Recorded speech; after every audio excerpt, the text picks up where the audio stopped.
কুরুক্ষেত্রের রণভূমিতে আপনজনদের নিজের বিরুদ্ধে দেখে তাদের মৃত্যুর বিষয়ে ভেবে অর্জুনের মন বিচলিত হয়ে পড়েছিল। এই সম্পর্কের চক্রব্যূহতে জড়িয়ে পড়ে অর্জুনের জ্ঞান নাশ হয়েছিল। তখন আমি অর্জুনকে কিছু কথা বলেছিলাম, যেই কথাগুলো আপনাদেরও জানাটা প্রয়োজনীয়।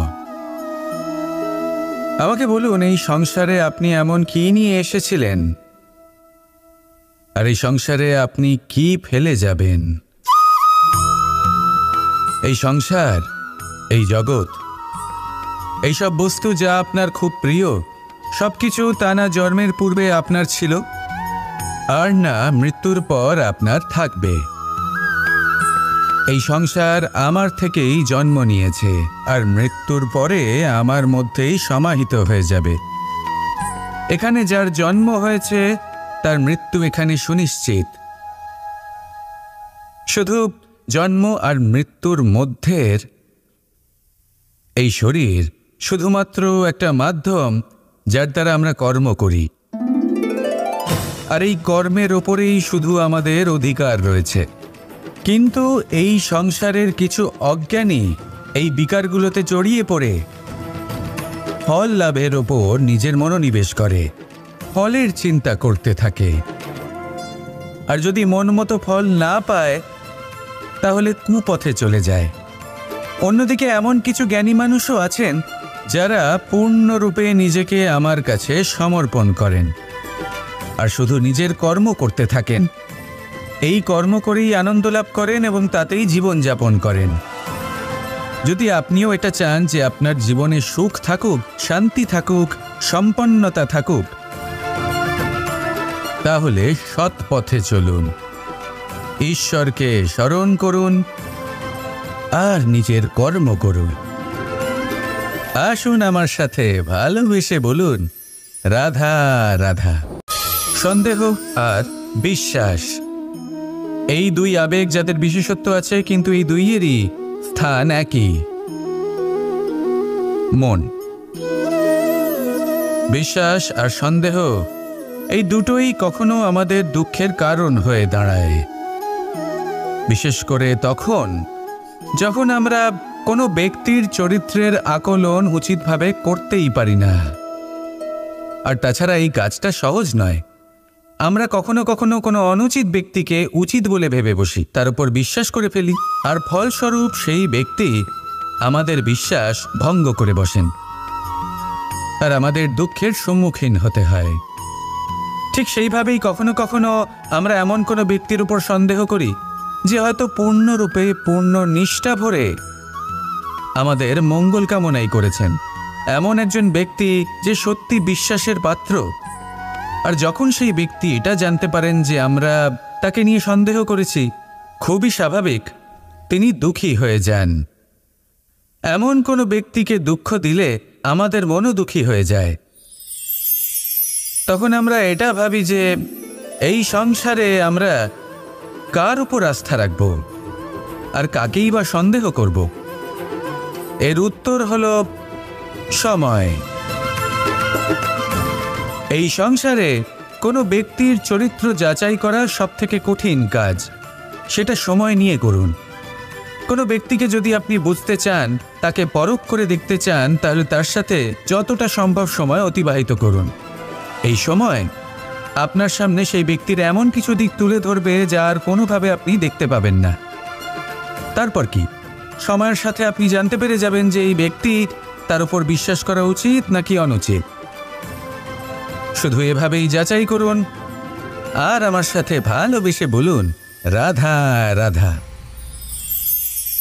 এই সংসারে প্রত্যেকটি ব্যক্তির নিজস্ব বিশেষত্ব আছে, আর এই বিশেষত্ব কারোর কাছে শক্তির সমান, কারোর কাছে দুর্বলতা, তা সে মানুষই হোক বা পশু পাখিই হোক না কেন। যেমন মাছ নিজের সমগ্র জীবন জলের মধ্যেই যাপন করতে পারে, কিন্তু সে বনের মধ্যে ছুটতে পারবে না। সেখানে সিংহকে বনের রাজা বলা হয়, কিন্তু সে তার আধিপত্য জলে স্থাপন করতে পারবে না। যদি এই সিংহ মাছকে এই প্রতিস্পর্ধা জানায় যে তুমি বনের মধ্যে এসে আমার সম্মুখীন হও, তাহলে সেটা অনুচিত হবে। সেটা মাছের দুর্বলতা নিয়ে উপহাস করার মতোই হবে। এবার সংসার এটা দেখে যিনি দুর্বল তার পরিস্থিতি দেখেও হাসবে আর আপনার মূর্খামি দেখেও উপহাসই করবে। সেই জন্য নিজের জীবনে সব সময় যদি নিজের তুলনা করতে হয় তাহলে সেই ব্যক্তির সাথে করুন যে বল, স্থান এবং ধন এই 3 দিকে আপনার সমতুল্য, কারণ সেক্ষেত্রে দুজনেই উচিত শিক্ষা লাভ করবেন। যদি এমন কোনো ব্যক্তি থাকেন যিনি আপনার থেকে শক্তিশালী কিন্তু তিনি আপনাকে দুঃখ দেওয়ার চেষ্টা করছেন, তাহলে এইটা জেনে রাখবেন যে মানুষ কিন্তু সেই গাছেই পাথর ছুঁড়ে মারে যার ফল অত্যন্ত সুমধুর হয়ে থাকে। আর যদি আপনি বেশি শক্তিশালী হন তাহলে অহংকার করবেন না। এটা মনে রাখবেন, অনেক বড় বড় পাথরও জলে ডুবে গিয়ে নিজের অস্তিত্ব হারিয়ে ফেলেন। নিজের নিজের শক্তি সম্পর্কে সচেতন হন, সবাইকে ভালোবাসুন, সবাইকে সাহায্য করুন আর আমার সাথে ভালোবেসে বলুন রাধা রাধা। মানুষ জীবনে সব সময় চিন্তা করে, ভাবতে থাকে যে তার জীবনে কতই না সমস্যা। তারপরে নিজের আশেপাশে দেখে আর ভাবে যে সবাই কত প্রসন্ন, শুধু আমার জীবনেই সমস্যা আছে। কিন্তু বিষয়টা তা নয়। শুধু প্রত্যেক ব্যক্তিরই নয়, প্রত্যেক প্রাণীরও জীবনে সমস্যা আছে। এবার মানুষ একটা পাখিকে দেখে এটাই ভাবে যে এদের জীবন কতটা সহজ, কোনো দেশেরই সীমারেখা এদের ওপর লাগু হয় না, কোথায় থাকবে সেই নিয়েও কোনো ভাবনা নেই, কত শান্তির জীবন এদের।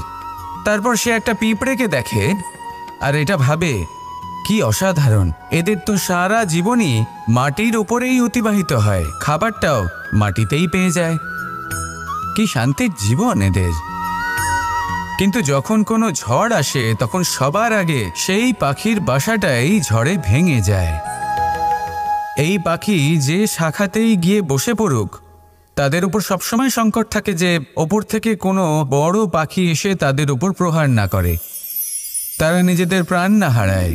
আর যদি কথা বলি পিঁপড়েকে নিয়ে, এদের উপর সবসময় সংকট থাকে যে কোনোভাবে বাতাস বা জল এদের ভাসিয়ে না নিয়ে যায়, কোনো প্রাণী ওকে পা দিয়ে পিষে না দেয়, এই পিঁপড়ে পিষ্ট হয়ে না মারা যায়। দেখুন, সমস্যা প্রত্যেকের জীবনে রয়েছে আর এই সমস্যা আসতেই থাকবে। এর অর্থ এটা নয় যে এই সমস্যার সম্মুখীনই হওয়া যায় না, এর সমাধানও সম্ভব নয়। প্রত্যেক সমস্যার সমাধান অবশ্যই আছে, শুধু শান্ত মনে সেটা খুঁজে বের করতে হবে। তাহলে সেটাই করুন, প্রত্যেক সমস্যার সমাধান করতে থাকুন। যত সমাধান করবেন জীবন আনন্দময় হয়ে উঠবে। যদি সমাধান না করেন তাহলে আজীবন দুঃখই পেতে থাকবেন। আসুন আমার সাথে ভালোবেসে বলুন রাধা রাধা।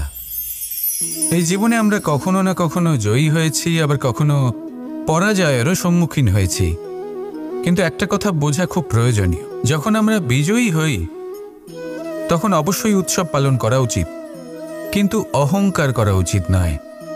সেখানেই যখন আপনি পরাজিত হন তখন বিফল হওয়ার শোক পালন করবেন না, এই মনকে কুণ্ঠিত হতে দেবেন না।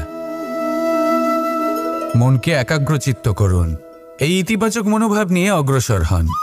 এই ইতিবাচক ভাবনা মনে জাগ্রত করার জন্য প্রথমে এটা বোঝা প্রয়োজনীয় যে ঈশ্বর ভেঙে যাওয়া বস্তুকেও সুন্দরভাবে ব্যবহার করে থাকেন। মেঘ যখন ভেঙে পড়ে তখন আমরা বর্ষাকে পাই, সেই বর্ষা যা এই ধরিত্রীকে শান্ত করে। পাথুরে জমি যখন সেটা ভগ্ন হয় তখন আমরা সমতল ধরিত্রী লাভ করি, ক্ষেত লাভ করি, যার থেকে আমরা সামগ্রী পেতে পারি। যখন একটি বীজ ভগ্ন হয় তখন তার থেকে চারা জন্ম নেয়, যেটা ভবিষ্যতে আমাদের সুস্বাদু ফল দান করে, ফুলও প্রদান করে। তাই জীবনে যদি কখনো আপনার মনে হয় যে আপনি ভেঙে পড়েছেন, তাহলে দুঃখী হওয়ার কোনো প্রয়োজন নেই। আপনাকে শুধু এটা বুঝে নিতে হবে যে ঈশ্বর শীঘ্রই আপনাকে খুব বিশেষ একটা কিছু প্রদান করতে চলেছেন। এই জীবনে ওঠা নামা, জয় পরাজয়, এই সব কিছু আসতে থাকবে, চলেও যাবে। এই সব কিছুর সম্মুখীন হয়ে অগ্রসর হন, কিন্তু মনে ইতিবাচক শক্তি নিয়ে। আসুন আমার সাথে ভালোবেসে বলুন রাধা রাধা। অনেক সময় পথে চলতে গেলে এই ছোট ছোট কাকড় আমাদের পায়ের তলায় চাপা পড়ে যায়, কিন্তু তাও কখনো এদের অপমান করবেন না। এদের প্রারব্ধকে নিয়ে, এদের ভাগ্যকে নিয়ে, এদের আকারকে নিয়ে কখনো উপহাস করবেন না। ভাবুন, যদি কখনো ঝড় ওঠে আর এই ছোট্ট একটা কাকড় আপনার চোখে ঢুকে যায়, তাহলে কিন্তু সেটা আপনাকে অত্যন্ত কষ্ট দিতে পারে। এরকমই হয় আমাদের জীবনের প্রত্যেকটি ব্যক্তির। কখনো কাউকে অপমান করবেন না, সবসময় সবাইকে সম্মান করুন। যদি আপনি কাউকে অপমান করেন, যদি আপনি কাউকে ছোট অনুভব করান, হতে পারে সময় এলে পরে সেই ব্যক্তিও আপনার শত্রু হয়ে উঠবে, আপনাকে বিকট পরিস্থিতিতে ফেলতে পারে। সেই জন্য কারোর আকার দেখে তাকে সম্মান করবেন না। এই সংসারে সবাইকে সম্মান করুন, সবাইকে ভালোবাসুন, আর আসুন আমার সাথে ভালোবেসে বলুন, রাধা রাধা। এই সংসারে ভৌতিক বস্তুরও নিয়তি আছে। যারাই এই সংসারে আসে বা উৎপন্ন হয়, তারা কিছুমাত্র সময় পর্যন্তই এখানে থাকতে পারে, আর তারপরে সেও লুপ্ত হয়ে যায়, অর্থাৎ সে নিজেও এই পঞ্চমহাভূতে সমাহিত হয়ে যায়। আমাদের সাথেও ঠিক এটাই হয়।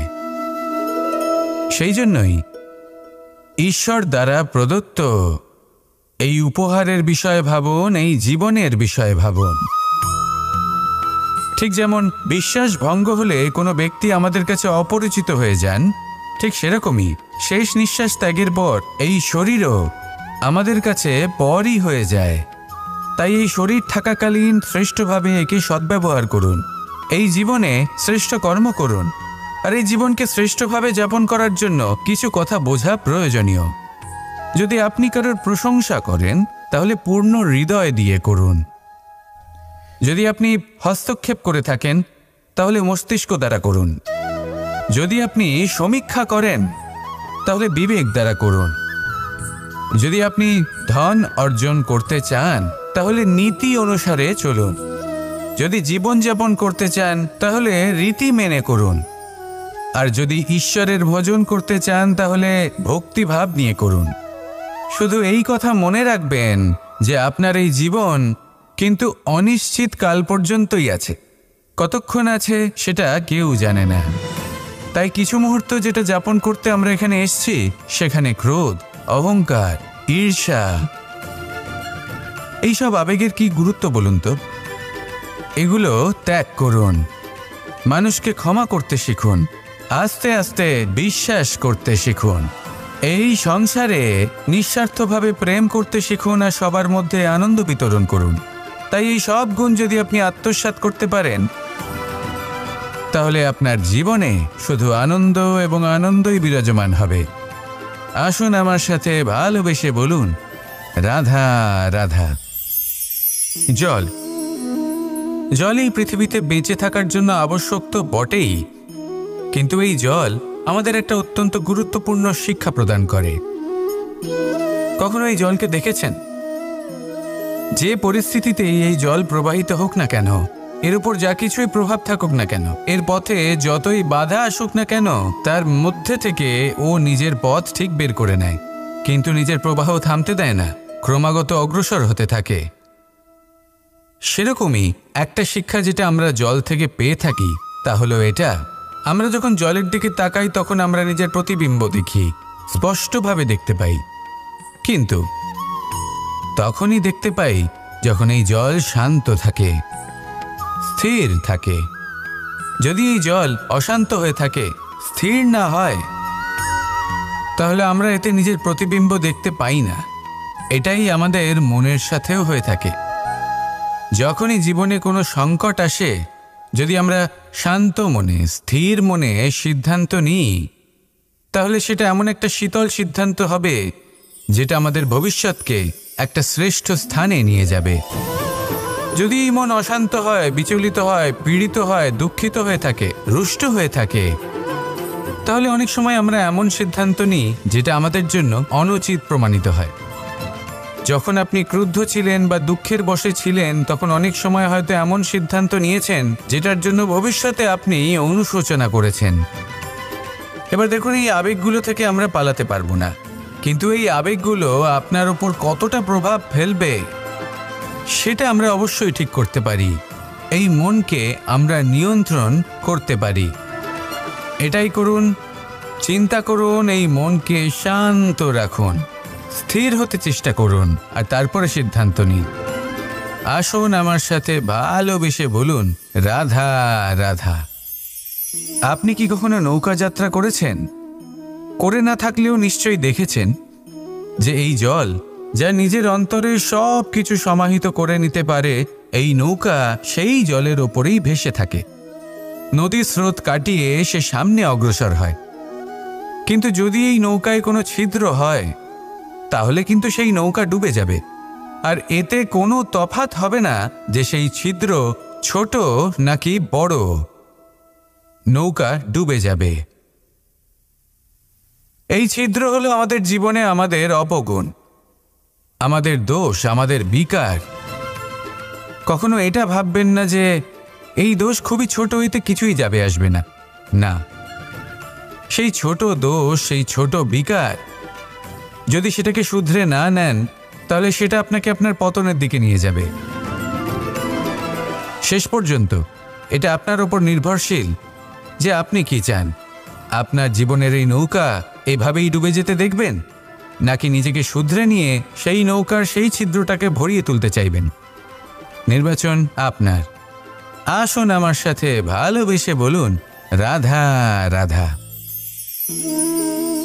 আমরা সবাই পাথর দেখেছি, পর্বতও দেখেছি, শুকনো পাতাও দেখেছি, শ্যামল বনানীও দেখেছি।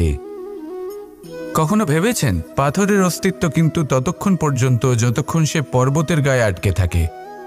যখন সেই পর্বত থেকে সেই পাথর ভিন্ন হয়ে যায় ও নিজের অস্তিত্ব হারিয়ে ফেলে, আস্তে আস্তে কখনো পাথর কেটে বা কখনো পিষ্ট হয়ে সেই পাথর আস্তে আস্তে মাটিতে পরিণত হয় এবং পূর্ণরূপে নিজের অস্তিত্ব হারিয়ে ফেলে। এটাই পাতার সাথেও হয়। এই পাতা যতক্ষণ গাছের ডালের সাথে যুক্ত ততক্ষণ তার অস্তিত্ব থাকে। যখনই ডাল থেকে বিচ্ছিন্ন হয়, সেও নিজের অস্তিত্ব হারিয়ে ফেলে। আর এটাই আমাদের সাথেও হয়। যতক্ষণ আমরা নিজেদের আপনজনের সাথে যুক্ত থাকি, আমাদের অস্তিত্ব বজায় থাকে। যখন আপনজনদের সাথে সম্পর্ক ছিন্ন করি, তখন আমরাও আমাদের অস্তিত্ব হারিয়ে ফেলি। এবার এই সংসারের প্রত্যেক ব্যক্তি স্বতন্ত্র থাকতে চান, আর অনেক ব্যক্তি স্বতন্ত্র থাকবেন বলে আপনজনদের দূরে করে দেন আর তাদের সাথে এই সম্পর্ক ছিন্ন করেন। এটা কি সত্যি প্রয়োজন? আপনজনদের সাথে সম্পর্ক ছিন্ন করে নিজের অস্তিত্ব হারিয়ে ফেলা প্রয়োজনীয়, নাকি আপনজনদের সাথে সম্পর্ক বজায় রেখে নিজেদের স্বতন্ত্র করে রাখা সেটা আবশ্যক? নির্বাচন আপনারই। আসুন আমার সাথে ভালোবেসে বলুন, রাধা রাধা।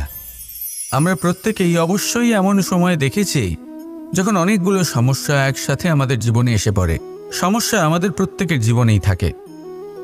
আমরা তার সমাধান খুঁজতে চেষ্টা করি, কখনো সমাধান খুঁজে পাই, আবার কখনো যতই চেষ্টা করি না কেন কোনো সমাধান খুঁজেই পাই না। আর যখন এটা হয়, তখন মানুষ অত্যন্ত বিচলিত হয়ে পড়েন। নিজের আত্মীয় স্বজন, নিজের বন্ধু বা সংসার, এদের ওপরে এই দোষ চাপিয়ে দেন যে এদের জন্যই এই সমস্যা এসেছে। এবার যদি আমি আপনাকে কোনো পরামর্শ দিই, তাহলে এটাই বলবো যে দৃষ্টিভঙ্গি পাল্টে দেখুন। এই দৃষ্টিভঙ্গি দিয়ে দেখুন যে এই সংসারে যে সমস্যায় আসুক না কেন, তার জন্য কেউ দোষী নয়, না আপনি না অন্য কেউ।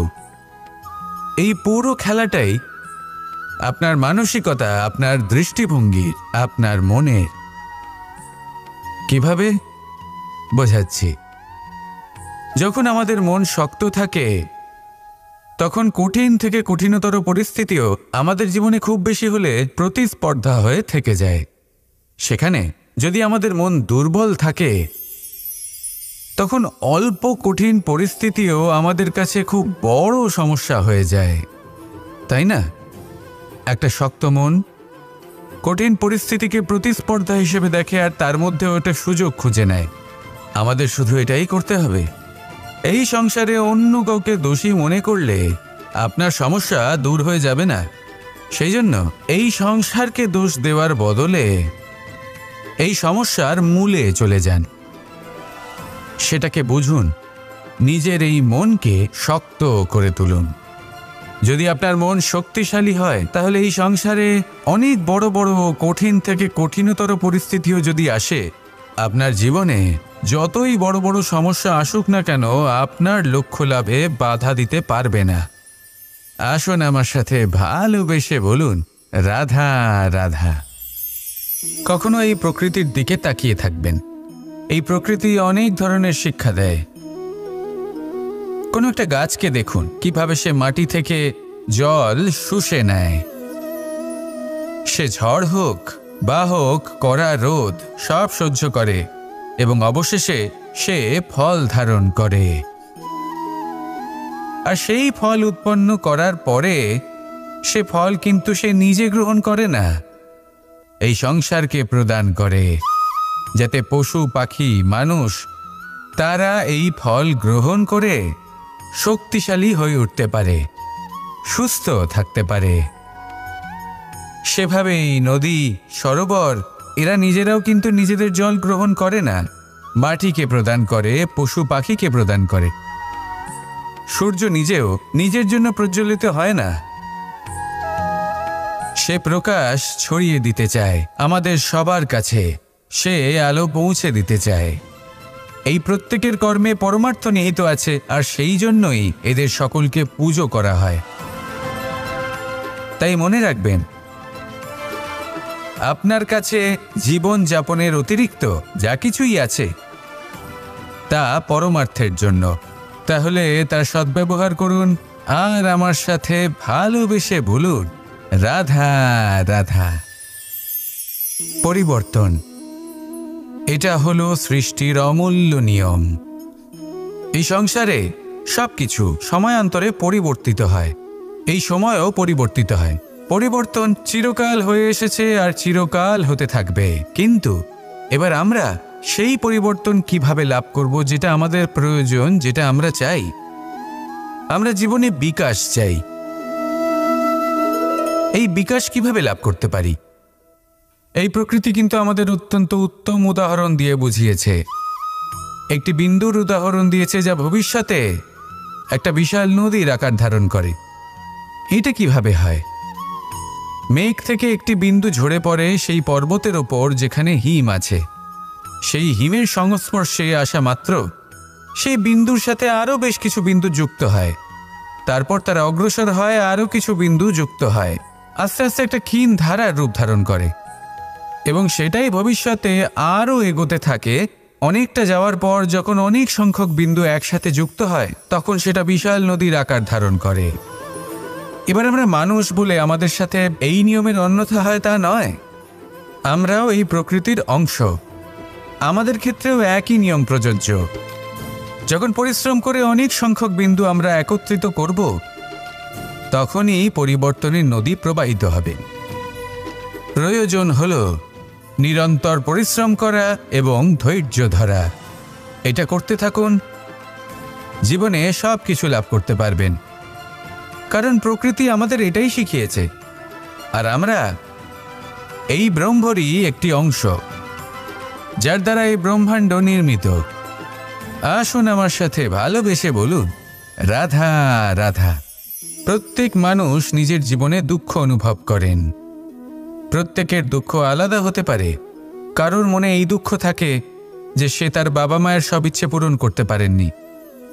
কেউ এটা ভেবে দুঃখ পান যে সে চিরকাল সদাচার করেছেন, সৎকর্ম করেছেন, কিন্তু তাও তাকে দুরাচারী বলে মনে করা হয়। কেউ এটা ভেবেও দুঃখ পান যে তার সামনে যে ব্যক্তি রয়েছেন তার চোখে তিনি শত্রু হয়ে উঠেছেন বা দুষ্ট হয়ে উঠেছেন, যেখানে তিনি হয়তো কোনো অনুচিত কাজই করেননি। এবার এই সমস্ত বিষয় নিয়ে ভেবে নিজের ব্যক্তিত্ব নিয়ে সন্দেহ প্রকাশ করবেন না। যদি নিজের ব্যক্তিত্ব নিয়ে কোনো সন্দেহ থেকে থাকে তাহলে কর্ম সংক্রান্ত প্রশ্ন করুন যে আপনি যা করেছেন তাতে কি উচিত ছিল, কি অনুচিত ছিল। যেটা প্রয়োজন সেটা এটা বোঝার যে আপনার অন্তর্মন, আপনার বিবেক আপনাকে কি বলছে, আর আপনার অন্তর্মন আর আপনার বিবেক আপনাকে যেটা করতে বলবে শুধু সেটাই করুন। আর তারপরে এই সংসার কি বলবে, কি ভাববে, সেসব নিয়ে ভাবতে যাবেন না। কারণ এই সংসার তো ঈশ্বরকেও প্রশ্ন করে থাকে, ঈশ্বরকেও দোষী মনে করে। কখনো কখনো যখন কোনো ঘটনা মানুষের ইচ্ছা অনুযায়ী ঘটে না, তখন মানুষ এটা বলে যে, হে ঈশ্বর, আপনি আমার পাশে থাকলেন না, আপনি বড়ই কঠোর, এটা আপনার দোষ। যেখানে বেশিরভাগ সময় হয়তো সে নিজেই নিজের কর্মফল ভোগ করছে। আর কখনো কখনো ঈশ্বর হয়তো তার জন্য আরও ভালো কোনো পরিকল্পনা করে রেখেছেন, কিন্তু মানুষ সেটা বুঝতে পারে না। তাই দিনের শেষে যেটা প্রয়োজন সেটা হলো নিজের মনের কথা বুঝতে হবে। আপনার বিবেক কি বলছে শুধু সেটাই করুন, আর সামনে এগোতে থাকুন। আমার সাথে ভালোবেসে বলুন, রাধা রাধা। পাশা নামক এই খেলাটি আপনারা নিশ্চয়ই খেলেছেন, না খেলে থাকলে দেখেছেন, আর যদি দেখেও না থাকেন তাহলে নিশ্চিত রূপে শুনেছেন। মহাভারতের এই মহাযুদ্ধ কোথাও না কোথাও এই পাশা নামক খেলার কারণে হয়েছিল। পাশার এই বিচিত্র খেলা, দান, এইসবের কারণে কেউ নিজের মাথায় রাজ মুকুট পরিধান করেছিলেন, আবার সেখানে পরাজিত হওয়ার জন্য কাউকে বনবাসও ভোগ করতে হয়েছিল। কিন্তু এই খেলা সমাপ্ত হওয়ার পরে সমস্ত ঘটি আর এই পাশার ছক একই পুটলিতে স্থান পেল। এটাই হলো আমাদের জীবন। এই সংসারে আমরা জয় পরাজয়ের বিষয়ে এতটাই ভাবি, এত চিন্তা করি যে এই জীবনের খেলার আনন্দটাই উপভোগ করতে পারি না। আর অবশেষে কি হয়? কেউ জয়ী হন, কেউ পরাজিত হন, কিন্তু দুজনেই একই স্থানে পৌঁছে যান। প্রত্যেক ব্যক্তি মৃত্যুর পরে একটি নির্দিষ্ট স্থানেই পৌঁছতে বাধ্য, কিন্তু ততক্ষণ এই জীবন, এই খেলা, তার আনন্দ উপভোগ করুন। এই সংসারে সেই ব্যক্তি শ্রেষ্ঠ স্থানে পৌঁছতে পেরেছেন যিনি এই সংসারকে প্রকাশ প্রদান করেছেন, যিনি কখনো জয় পরাজয় এ বিষয়ে ভাবেননি, শুধু এই জীবনের খেলার আনন্দ উপভোগ করেছেন। এটাই আপনিও করুন, আর আমার সাথে ভালোবেসে বলুন, রাধা রাধা। আমরা সকলে সামাজিক জীব। মানুষের সাথে দেখা সাক্ষাৎ করা এটা চিরকালই চলতে থাকে। আমরা কখনো কাউকে উপহার দিই, আবার কখনো কেউ আমাদের উপহার দেয়। কখনো কি এমন হয়েছে যে আপনি কাউকে একটা উপহার দিয়েছেন, কিছু সময় পরে বা কিছু মাস পরে সেই উপহারই ঘুরে ফিরে আপনার কাছেই এসেছে, অর্থাৎ সেই বস্তুটাই আপনার কাছে আবার ফিরে এলো? এরকম হয়। ছেলেবেলায় একদিন একজনের বিবাহ ছিল, তখন মা তাকে একটা উপহার দিতে চাইছিলেন, তাই তিনি একটা পোশাক বানালেন আর সেটাকে সুসজ্জিত করছিলেন। আমি দেখলাম আর জিজ্ঞেস করলাম যে, মা, এই পোশাক এত সুসজ্জিত করার কি আছে? তখন মা বললেন যে, কানাই, কখনো কাউকে এমনই উপহার দেবে, এমন প্রকারে দেবে যে সেটা যদি আবার ঘুরে ফিরে তোমার কাছে ফিরে আসে তাহলে যেন তোমার খারাপ না লাগে। এটাই কিন্তু হয় আমাদের ব্যবহারের সাথে, কর্মের সাথেও এবং আমাদের কথার সাথেও। তেমনই আচরণ করবেন যে আচরণ আপনি সহ্য করতে পারবেন। যদি মুখ থেকে কটু কথা বেরোতে থাকে তখন নিজেকে সংযত করে নিন। সেই শব্দই প্রয়োগ করুন যেটা আপনি তার বদলে শুনতে চাইবেন, এবং আপনার দুঃখও হবে না।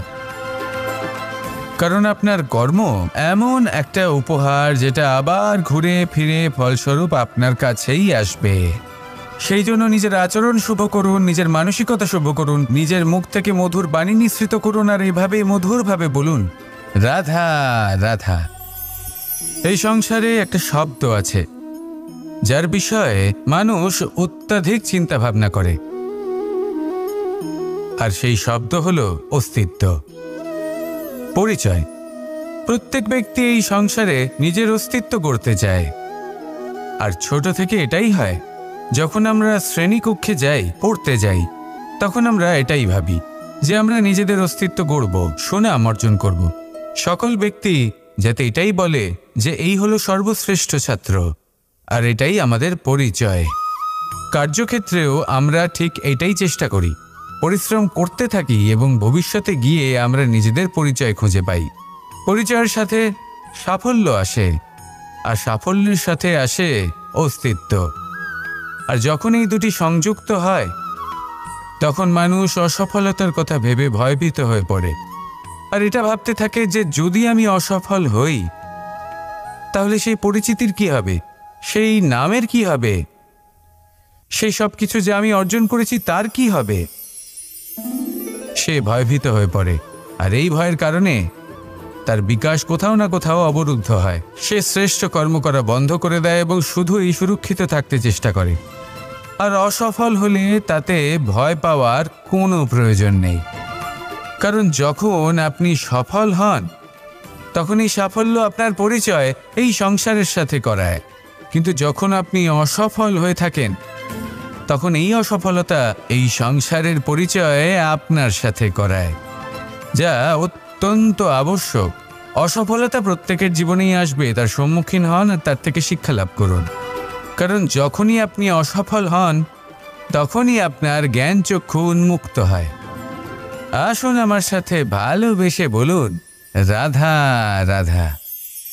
আপনি কখনো পলাশ ফুল দেখেছেন? কি সুন্দর দেখতে, লাল রক্তবর্ণ, উজ্জ্বল, কিন্তু এতে কোনো সুগন্ধ নেই। সেই জন্য ওকে শুধু চোখ ভরে দেখতে ইচ্ছে করে।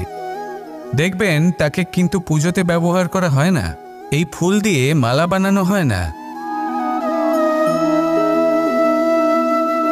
সেরকমই আমাদের জীবনে এমন অনেক ব্যক্তি রয়েছেন যাদেরকে সম্মান অর্জন করতে হয়। যদি আপনি কোনো উচ্চ বংশে জন্ম নিয়ে থাকেন এবং আপনার কাছে সব কিছু থাকে, ধন ঐশ্বর্য থাকে, সব কিছু আপনি আগে থেকেই পেয়ে গেছেন, তাও কিন্তু এই সংসার আপনাকে সম্মান দেবে না। ততক্ষণ পর্যন্ত দেবে না যতক্ষণ না আপনি নিজের অন্তরে গুণ জাগ্রত করছেন, শ্রেষ্ঠ কর্ম করছেন, নিজের অন্তরে ইতিবাচক মনোভাবের এই সুবাস জাগ্রত করছেন। যদি এসব কিছু করেন তাহলে এই সংসার আপনাকে সম্মান দেবে। এবার এটা আপনার ওপরে নির্ভরশীল যে আপনি কি পলাশ ফুলের মতো হতে চান, নাকি অন্য কোনো ফুল হয়ে উঠতে চান যার সুবাস আছে, যে নিজের সুবাস এই সারা পৃথিবীতে ছড়িয়ে দেয়। আসুন আমার সাথে ভালোবেসে বলুন, রাধা রাধা। মানুষ যখনই কোনো পর্বতারোহণ করতে শুরু করে তখন সে বারবার পড়ে যায়, বারবার উঠে দাঁড়ায়, সামনে এগোতে চেষ্টা করে, কিন্তু যদি সে দৃঢ় নিশ্চয় করে থাকে তাহলে সে অবশেষে সেই পর্বতের শিখরে পৌঁছেই যায়। চলার পথে যদি বড় কোনো পাথর চলে আসে বা পর্বতের কোনো বড় অংশ সামনে আসে তাহলে সে তার সাথে ধাক্কা খায় না, সে পথ বদলে নেয়। কিন্তু বাধা তাকে সবসময় পেতেই হয়, আর সেই বাধা সে পায় ছোট ছোট পাথরের দ্বারা। তাদের ওপর পা পড়লে তার পা পিছলে যায় আর সে পড়ে যায়। এই ছোট ছোট পাথর হলো আমাদের জীবনের সেই ছোট ছোট সমস্যা, সেই ছোট ছোট ভুলগুলো যেগুলো আমরা অবজ্ঞা করতে থাকি। আমরা ভাবি এর দ্বারা কি বা ক্ষতি হবে, কিন্তু সেগুলোই অনেক সময় আমাদের অসফলতার কারণ হয়ে দাঁড়ায়। যত তাড়াতাড়ি সম্ভব এই ছোট ছোট পাথরগুলিকে জীবন থেকে তুলে ফেলে দিন। ভুল হওয়াটা স্বাভাবিক, কিন্তু তার মানে এই নয় যে বারবার সেই ভুলের পুনরাবৃত্তি ঘটবে। ভুলটা বুঝুন, সেটা স্বীকার করুন আর সেটা শুধরে নিন। যখন আপনি এটা করতে শিখবেন তখনই খুব তাড়াতাড়ি আপনি সেই শিখরে পৌঁছতে পারবেন। আর যখন পৌঁছে যাবেন তখন এই মন প্রসন্ন হয়ে বলবে, রাধা রাধা।